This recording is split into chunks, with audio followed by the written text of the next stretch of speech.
Hey, what's going on, knife nerds? Look at the Kizer Sheepdog regular size here. Clutch lock, purple aluminum, 154 cm, thumb hole and thumb studs. Man, it's so good. I love this piece. So smooth, so easy to use. The action's awesome. Like I said before, the clutch lock is a superior crossbar compared to all the other variations of it across all the carriers and brands. All right, let's get this off. I gotta get to work, so I'm gonna do a quick, complete disassembly and reassembly for you guys. Let's see how fast I can do it. So it's T6s all around, except for the pivot. Boo. I mean, being a knife being so big, or at least so thick and heavy, I don't want to say it's too heavy, but it has a substantial feel to it. I think it deserves T8s, you know. It's just, we're in 2023, halfway through, so why not have some T8s, right? All right, there's the clutch lock system. I'm gonna bring it up to the strongest one once I'm done, once I put everything back together. All right, so I'm gonna start off with taking the spring off. Try to keep everything organized. All right, so now that we got this side off, we're gonna have to go to the other side, okay? So right away, I've already noticed that there's something a little different with this build compared to the other clutch locks. This one only has 3 adjustment holes, while the other ones, they have 5. Now it could be that maybe they decided that 5 holes is a little too many for this blade. Being a cleaver blade, it's a little heavy. So maybe the furthest 5th setting that's all the way back here would make the detent too light and the blade would just drop out, would just flop out. All right? That's my guess. Or maybe they just realized or figured that 5 holes is just too many, even for any of the crossbar lock variations, but we'll see. We'll see as more comes out. All right, so once I take the springs out, this thing's loose. All right, this thing can flop around and the blade can close, so be careful. Before anything, make sure this thing's all the way up so that it doesn't flop around on your fingers. And once you're ready, all right, once you're ready, you can take this thing off. Also, keep in mind, there's no screws holding the scales together right now. We've taken out all the body screws, pivot.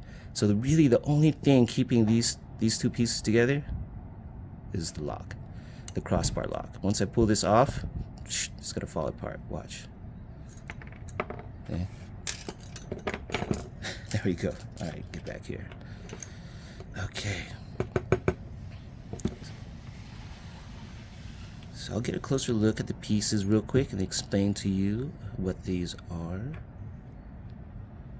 Okay, all right. So this is the pivot, D-shaped. So this is what allows each side to be independent of each other. D-shape. So that means when it's in here, the scales on each side can essentially be removed independently of each other, and you can maintain, adjust the springs quite easily without worrying about taking the whole knife apart just to deal with one side. Basically, the show side is where the problems are.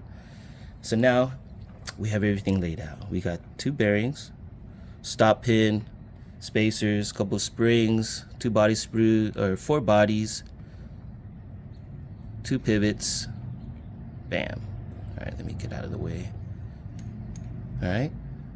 Okay, so let me start putting everything together. So this is the tricky part. Before, the predecessors, the other clutch lock pieces, they had a screw, a column like right here, where it would hold the scales together once all this, the liners together. Once the scales are off, it keeps it together like that, right? Keeps the structure. Well, this one does not have it. So you're basically going to be putting together a loose knife or liners up until you get that crossbar back in. All right, so take a look. So it's a little tricky, but I guess once you deal with it, you'll understand. It'll get much easier. So I'm going to put in the stop pin and the pivot first, and they're not snug. Maybe the other ones off the line will be more snug than mine, but mine is not. So I have to be very gentle, because any movement, boom, right? Okay, so enough talking. Let's get this thing put back together. Bearing. See that? It's loose. And then next you have to balance these spacers up. They're loose also. See, with the other design, we can basically sandwich both liners on. Ooh, you see that thing? Just any little tap can dislodge this spacer or this column. All right, let's get that on. So now the hard part is holding onto this, balancing everything, and then putting this liner on. For me, I have to pay attention to these. Look at that, that guy's moving, so be careful. I turn it up. Once everything's secure, turn it like this so it doesn't drop down. So the most fidgety or finicky piece were the columns for me. So now I have this in. Next step is to get the crossbar. Where you go? There you are. So the crossbar is the step to where it actually locks things in place right now. Okay.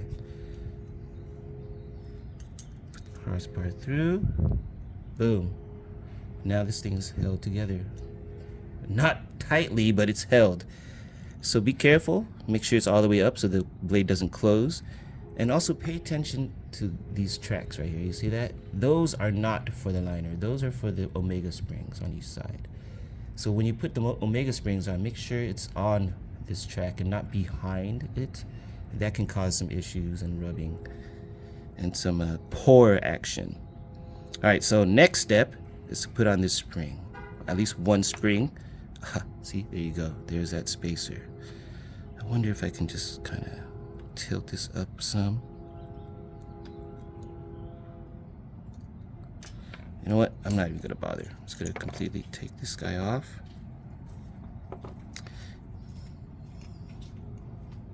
Do it again. So as you guys can see, it's easy yet finicky. Because these are D-shaped, you need to make sure it's lined up so then it closes easily. There we go. All right, be careful with the blade. Put the bar on. Boom. Now the spring.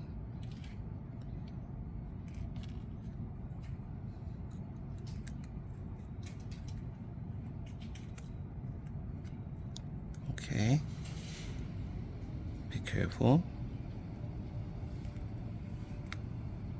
Oh, missed it. Let me zoom up so you guys can see.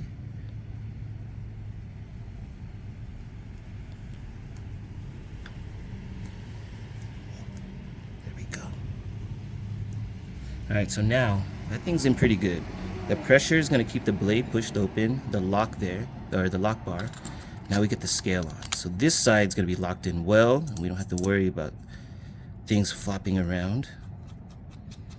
Get the pivot in. Now the two bodies.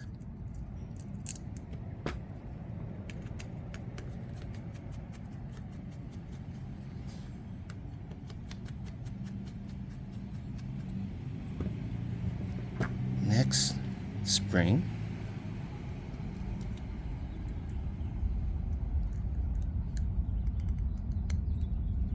There we go. Perfect. Yeah, last time there was like a screw somewhere, like I think around right here, and it holds it all together. Okay, good.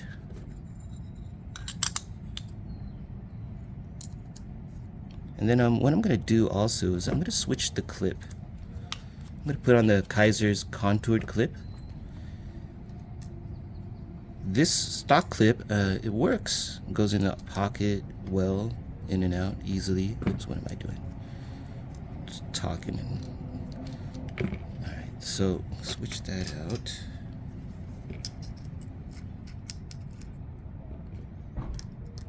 So this clip is not an exact fit. The cutout for the clip is a bit wider. See that? Because the clip is much wider itself. You see that? If I zoom up, you can see. But it basically goes pretty flush. See that? The clip is a little bit deeper than the stock one. I don't mind. But you see there's more room for my fingers and pinky to hold on to, while this one has a bit more of a slant, and so there's less purchase for my finger. My pinky gets on there well, but my ring finger, it needs more clearance right here. With the stock one, my fingers feel too close to the edge right here. Even though I do ride the edge very close, I'm so used to it already. However, the clip makes me feel like I'm leaning over to it because it's so wide. See that? It gets you all the way to the edge, while this contour clip gives me a little bit more room. And that's enough to make me feel comfortable. I haven't cut myself with these yet, but it just makes me feel more comfortable. I'm just used to this feel, and the clip works really well. Alright guys, I'm off to work. Enjoy your Monday.